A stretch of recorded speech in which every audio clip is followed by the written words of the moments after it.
Quem estava aqui domingo passado ouviu essa mensagem da forma que Jesus nasceu, né? Sem uma concepção humana, sem um pai biológico. Então foi um milagre, né? E eu quero falar de outro milagre, que é a ressurreição de Jesus, né?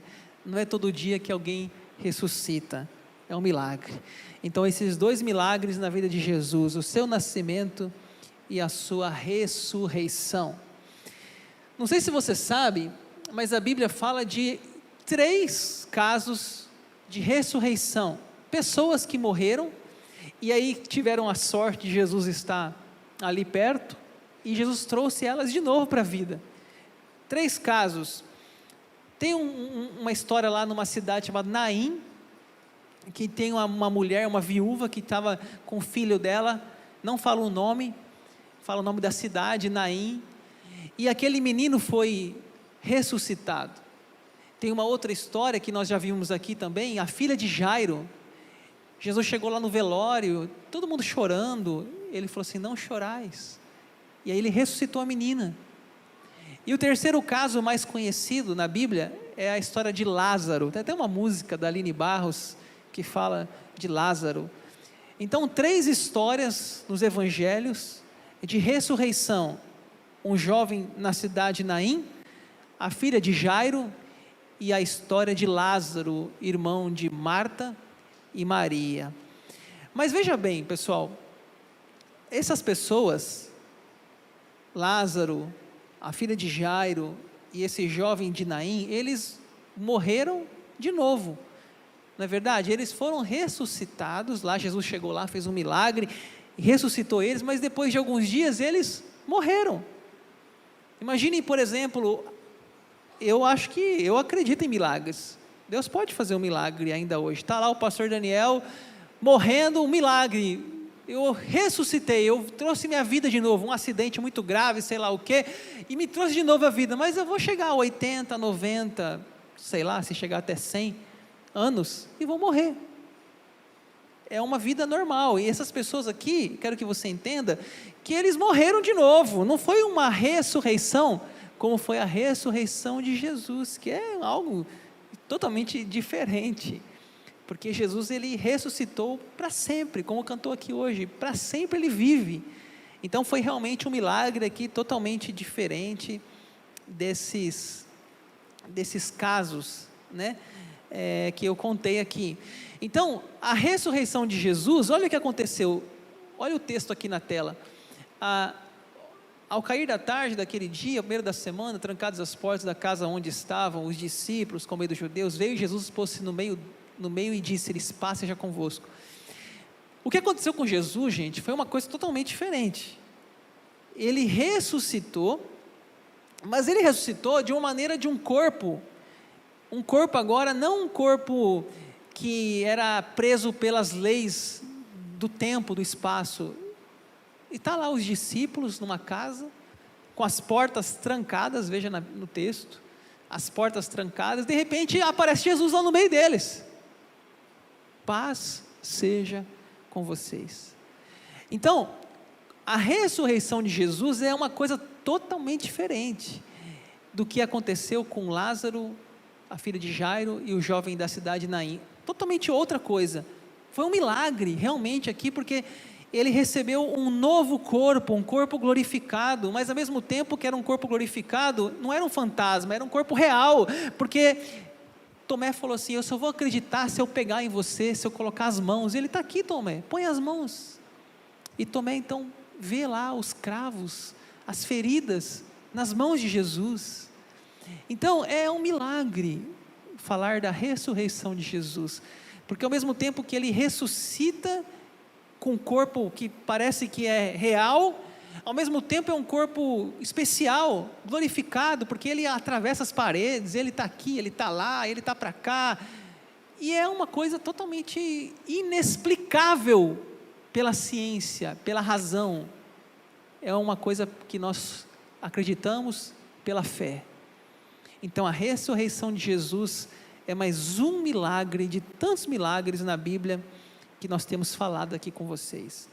Deixa eu falar de algumas teorias que foram levantadas para combater, para criticar, para zombar da ressurreição de Jesus. A primeira teoria foi que falam os críticos, os ateus, os céticos, falam que Jesus ele desmaiou na cruz, né? Então está lá Jesus na cruz, de repente ele desmaia, tiram ele da cruz, põem ele no túmulo e de repente ele acorda, né? Essa é uma crítica daqueles que não acreditam na ressurreição. Eles falam que Jesus desmaiou, mas a Bíblia fala que houve uma lança que furaram ele, e aquela lança que furaram ele, saiu água e sangue.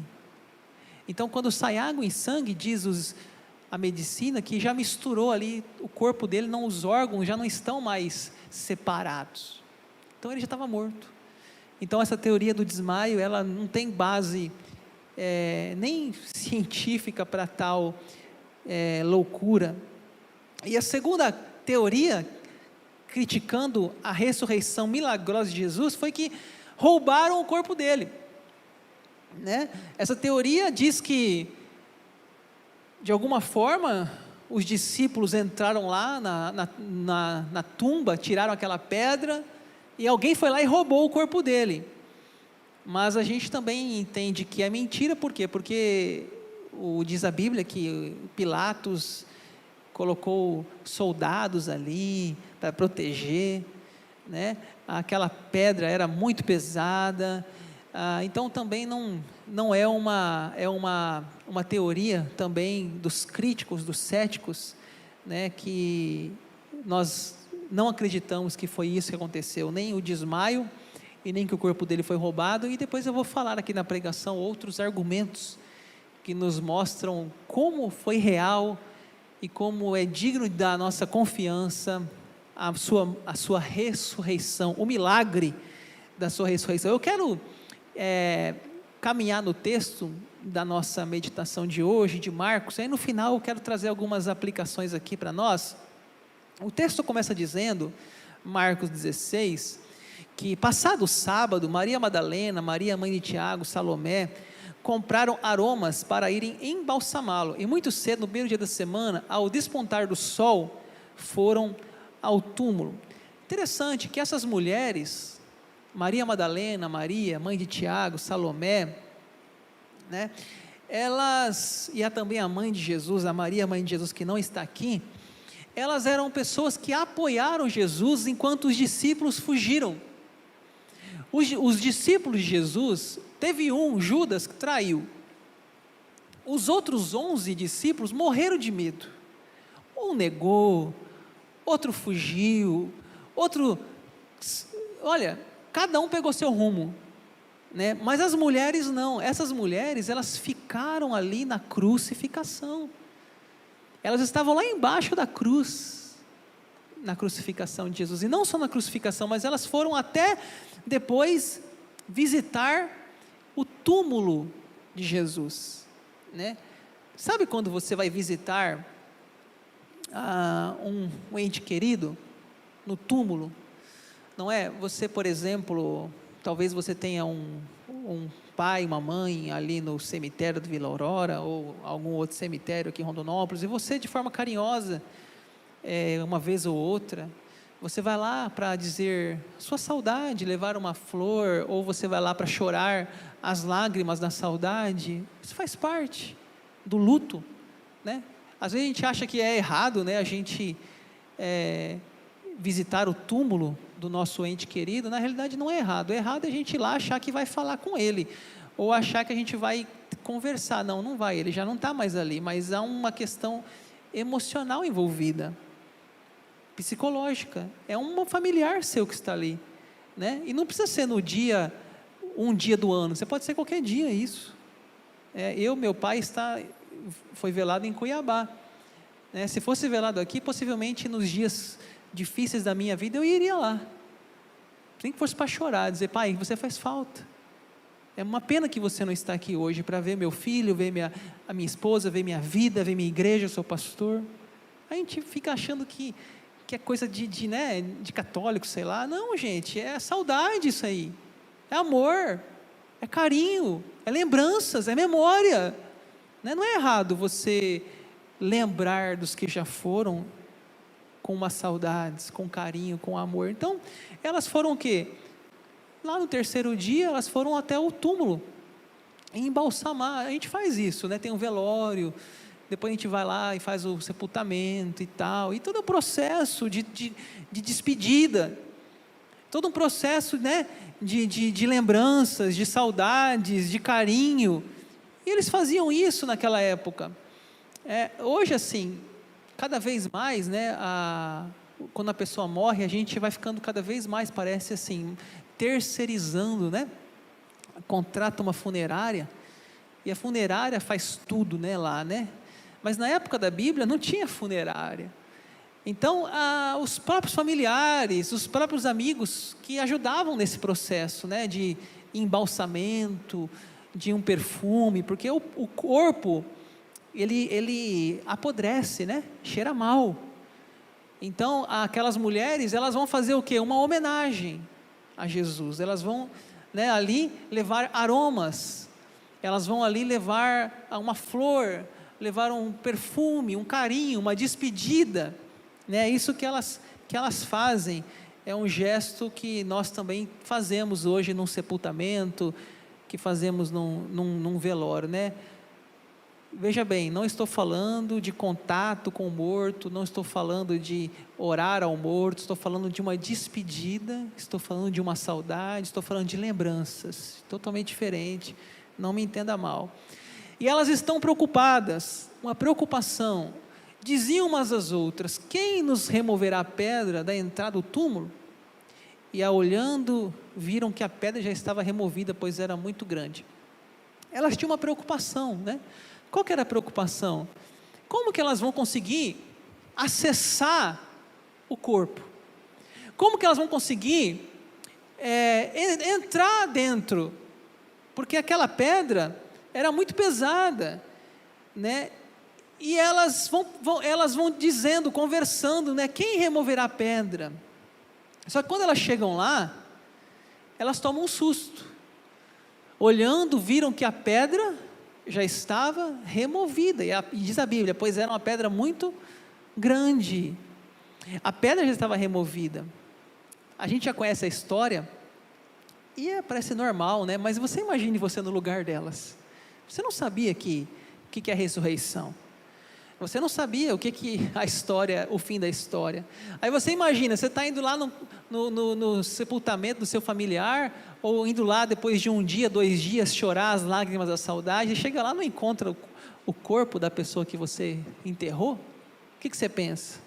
Roubaram o meu ente querido, roubaram o meu Jesus, roubaram o meu amigo, o Cristo, amigo daquelas mulheres, o Salvador da vida delas. Roubaram ele, elas tomam um susto, porque aquele corpo sumiu. O corpo sumiu, elas ainda não entendiam qual que era o processo da história da salvação, da morte, ressurreição, ascensão de Jesus. Então, elas estão em dúvidas, estão perplexas, né? É fácil a gente ler a história que já passou, mas se põe no lugar da personagem, se põe no lugar da novidade do fato. Era uma coisa extremamente diferente, nunca ninguém tinha ressuscitado desse jeito, mas ainda bem que tinha um anjo lá, né? E o anjo explicou. Entrando no túmulo, viram um jovem assentado ao lado direito, vestido de branco, e ficaram surpreendidas e atemorizadas, né? Olha, atemorizadas. Ele, porém, lhes disse: não vos atemorizeis, buscais a Jesus, o Nazareno, que foi crucificado. Ele ressuscitou, não está mais aqui, vede o lugar onde o tinham posto. Então, ainda bem que tinha um anjo lá, e aí o anjo explicou, né, o que estava acontecendo, né? O anjo acalmou o coração delas, né? O anjo disse: olha, calma, né? Não vos atemorizeis. Elas ficaram assustadas, né? Roubaram Jesus, sumiram com o corpo dele. O anjo falou: calma, não vos atemorizeis.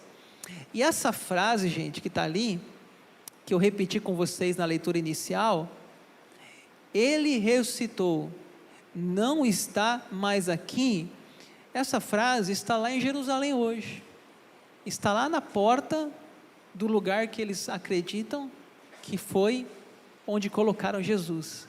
Tem essa frase lá hoje, né?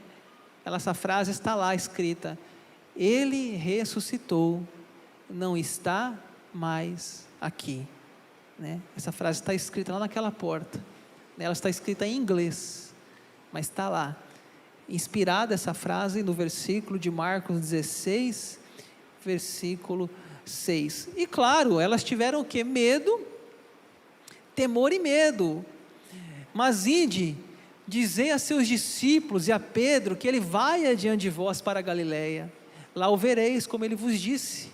E saindo elas, fugiram do sepulcro, porque estavam possuídas de temor e de assombro, e de medo, nada disseram a ninguém.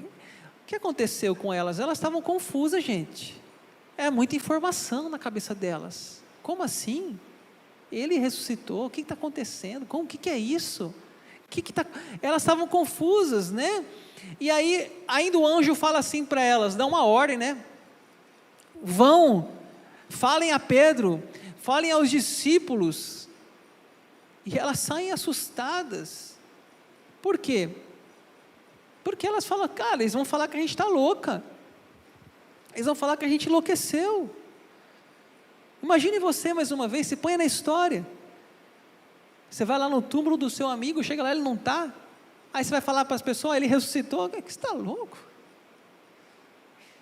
A história não tinha acontecido, gente, a história estava num processo, tudo novo, um milagre, totalmente diferente a história de Jesus.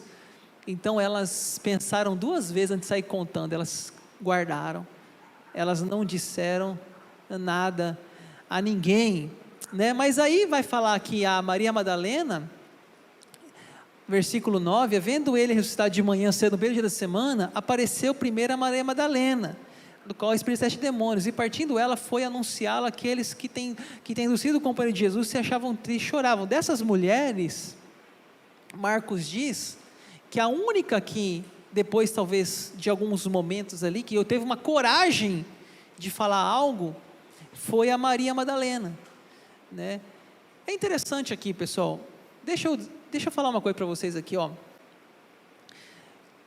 A primeira pessoa que Jesus apareceu não foi a Pedro, não foi a João, não foi a Tiago, não foi a André, foi a mulheres. As primeiras pessoas que viram Jesus, né, a ressurreição de Jesus, né, e quem Jesus apareceu, o anjo falou, depois apareceu pessoalmente, foi a mulheres. Que coisa bonita, não é? Que coisa bonita, como que Jesus está incluindo as mulheres. As mulheres durante muito tempo, irmãos, foram excluídas. Você sabia que esse depoimento delas aqui não valia nada na época? Não era válido um depoimento na época de uma mulher. Para você ver o nível de tratamento que as mulheres tinham nessa época. Mas Jesus apareceu às mulheres, por quê? Porque ele acreditava no ministério das mulheres, porque as mulheres têm valor para Deus, porque as mulheres são dignas de toda apreciação e respeito, e eu acredito que tudo que um homem faz, uma mulher faz, e tudo que uma mulher faz, um homem faz, porque Jesus valorizou as mulheres. Se eu posso pregar aqui, uma mulher pode pregar também. Se alguém pode cantar aqui, uma mulher pode cantar também. Se uma pessoa pode ser tesoureiro da igreja, um homem, uma mulher pode ser também. Se um homem trabalha no ministério de multimídia, uma mulher também pode trabalhar. Se um homem pode estar na porta, um diácono, uma mulher pode também estar na porta, sendo uma diaconisa. Tudo que um homem faz, uma mulher pode fazer. Esse é um princípio da igreja presbiteriana independente. Se você não concorda, eu fico muito triste por você não concordar, porque eu vejo claramente aqui a inclusão das mulheres no ministério de Jesus, e essa igreja reconhece o ministério feminino.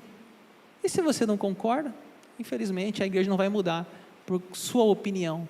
E nós acreditamos ao ponto de que hoje nós temos uma menina aqui na igreja, uma jovem, chamada Rafaela, que faz seminário, se preparando para ser pastora. E um dia nós vamos ter, com a graça de Deus, poder ver essa menina sendo uma pastora da nossa igreja. Porque tudo que um homem faz, uma mulher faz. Porque Jesus incluiu as mulheres no seu ministério. Ele incluiu. E eu não estou falando o que eu acho, não. Estou falando o que a Igreja Presbiteriana Independente acha. Estou dentro de uma denominação que acredita e apoia o ministério feminino. E você tem direito de concordar ou não concordar. Eu agradeço demais por a igreja ter atendido esse clamor das mulheres e aberto as portas para as mulheres, porque há muito tempo na nossa igreja as mulheres não tinham ministério ordenado. Igrejas que não apoiam o ministério feminino, sabe o que acontece? A mulher faz tudo. A mulherada prega, a mulherada canta, a mulherada toca, a mulherada lidera, faz tudo, mas não tem o título. Não, título não pode. A mulher não pode ser pastora, mulher não pode ser... mas ela faz tudo, mas não tem o título. Qualquer igreja que você for aqui em Rondonópolis, gente, vai ver as mulheres, elas são a base da igreja. Se tirar as mulheres da igreja, acabou a igreja. E por que não pode receber o título? Só o trabalho? Então, entenda bem, nossa igreja percebeu essa necessidade, uma comissão teológica, pessoas debruçaram sobre a Bíblia, sobre o contexto histórico da época, e entenderam que era importante que as mulheres fossem reconhecidas dentro do seu chamado, dentro das suas vocações.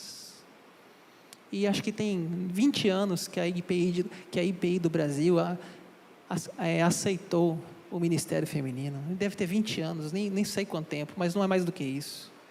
E eu me orgulho de fazer parte de uma denominação que acolhe as mulheres, que recebe as mulheres, que aprova, que incentiva as mulheres. Eu vou ter a oportunidade, se Deus quiser, de alguns anos, ordenar uma mulher pastora nessa igreja, a Rafaela.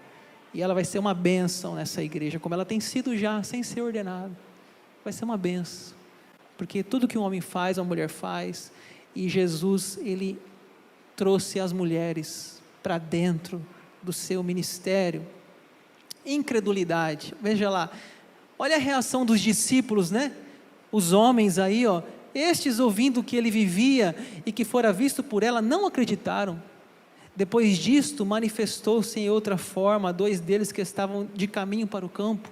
Indo eles, o anunciaram aos demais, mas também a estes 2 eles não deram crédito.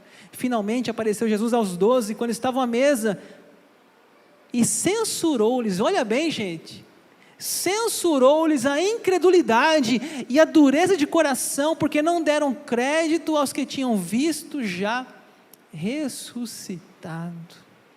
Veja bem, os próprios discípulos de Jesus, enquanto ele não apareceu para eles, eles estavam em dúvida. A Maria Madalena foi lá e falou: eu vi ele. Não acredito. Aí aqueles que estavam no campo, possivelmente aquele texto de João, dos discípulos no caminho de Emaús, que é Lucas, né? No caminho de Emaús, também não deram crédito. E aí foram pessoas aparecendo e falando: olha, nós vimos ele, Pedro, nós vimos, João, nós vimos, André, nós vimos, não acredito. E aí até que ele apareceu, falou assim: vocês estão duvidando? Eu não falei que eu ia ressuscitar? Eu não falei que eu ia voltar? Estou aqui. E fez o quê? Censurou. Sabe o que é censurar, gente? É uma chamada de atenção, é uma crítica. Jesus censurou a incredulidade dos discípulos dele. Faltava-lhes fé. Eu vou encerrar essa pregação. Você crê na ressurreição de Jesus? Pergunto para você, talvez você depois de 2000 anos, aqui hoje, você fala: pastor, será que ele não desmaiou? Será que não roubaram o corpo? Será que essa história é verídica? Né? Você sabe que tem pessoas hoje que não acreditam na Bíblia completamente, acreditam que Jesus existiu, mas, sei lá, como um mestre, como um homem normal, né? Mas nós temos que crer de uma maneira espiritual, irmãos, porque isso aqui é um milagre. A ressurreição de Jesus é mais um milagre. E eu quero encerrar dizendo uma coisa para você.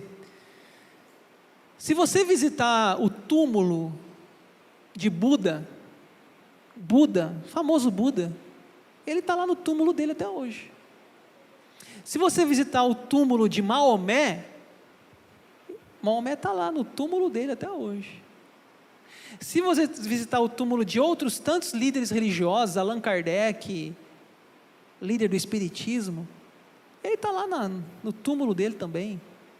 Mas o que é lindo, o que é maravilhoso, é que se você visitar lá em Jerusalém, o túmulo de Jesus vai dizer, ele não está aqui. Ele não está aqui. Né? A única religião que fala que um homem ressuscitou é o cristianismo. É a única religião que fala isso. E por isso que ela é única, ela é singular. E por isso que nós podemos crer na ressurreição de Jesus, porque é uma coisa inédita. É inédito. Olha, por que a gente pode crer na ressurreição de Jesus? Primeiro, por causa da reação dos discípulos. Veja bem, como que estavam os discípulos? Com medo, assustados, escondidos, trancados. Depois que eles veem Jesus, esses caras, no livro de Atos, eles botam fogo onde eles passam. Eles viram pessoas cheias de coragem. Eles estavam tristes antes da ressurreição, após a ressurreição, estavam irradiantes de alegria. Ou seja, se eles não tivessem visto Jesus ressuscitado, eles iam continuar tristes, eles iam continuar desanimados. Olha bem, gente, veja um negócio aqui comigo. Como que Pedro morreu? A Bíblia fala que esses caras, discípulos de Jesus, morreram tudo ou degolado, ou morto, decapitado. Você acha que esses caras dariam a vida por uma mentira? Você acha mesmo que esses caras entregariam a vida deles por não ter visto algo? Paulo morreu degolado, cabeça para um lado, corpo para o outro. Pedro disse que foi crucificado de cabeça para baixo. Mas esses caras, eles diziam, a minha vida é Cristo, eu vi Cristo, eu vi Ele pessoalmente, Ele está vivo. E esses caras faziam tudo por Cristo. Então a reação deles é uma prova da ressurreição de Jesus. Segunda questão, como eu disse, as religiões da época, ninguém falava em ressurreição. Platão falava do mundo das ideias, que o corpo ele morre, ele sai, a alma vai para o mundo das ideias. Pitágoras dizia que a alma sai do corpo e habita em outro corpo, talvez um princípio do espiritismo. Os epicureus acreditavam que quando você morre, acabou, era solidão, era escuridão. E veio uma religião na época, que vai contra tudo o que era pregado, e fala que o Deus dessa religião, o Messias da religião ressuscita, gente, é algo inédito, não foi copiado por ninguém, e até hoje, você vê as religiões que existem, ninguém fala de ressurreição. E em terceiro lugar, o testemunho das mulheres. Olha, se fosse uma mentira, se fosse uma farsa, era melhor ter aparecido a homens. Só escrever lá, é uma mentira, então tá, o evangelho é uma mentira, então escreve aí, ele apareceu a Pedro, apareceu a Tiago, apareceu a João, pronto, mentiu. Mas não foi isso. A verdadeira história, ela é tão fora da caixa, essa história é tão inédita, essa história é tão real, que Jesus apareceu a mulheres, a Maria Madalena, ele apareceu a uma mulher no mundo de homens da época. Ele apareceu a uma mulher no mundo de homens. Isso nos mostra, irmãos, que não é uma mentira, não é um falso discurso, não é uma história inventada. Essas provas nos levam à conclusão que a ressurreição de Jesus é real, é genuína, é verdadeira, é inédita, e nós somos convidados a crer nesse milagre, assim como o nascimento de Jesus foi algo milagroso, Maria, virgem, sem ter relação íntima com José, ela é habitada pelo Espírito Santo, e ao ente santo dentro dela, é um milagre, assim como o seu nascimento, assim como a sua morte, é um processo de milagres. A ressurreição de Jesus é um milagre, assim como ele multiplicou 5 pães e 2 peixes, e uma multidão alimentou, assim como ele andou sobre as águas, assim como ele fez tantos milagres, a ciência não explica, a ciência não pode provar, mas o crente aceita e confessa pela fé. Nós aceitamos e confessamos pela fé, e nós podemos dizer, como diz Paulo em 1 Coríntios, Cristo ressuscitou, amém? Cristo ressuscitou, e Paulo diz mais, se ele não ressuscitou, vã é nossa fé. Então isso está a nossa base da nossa fé, que Cristo ressuscitou.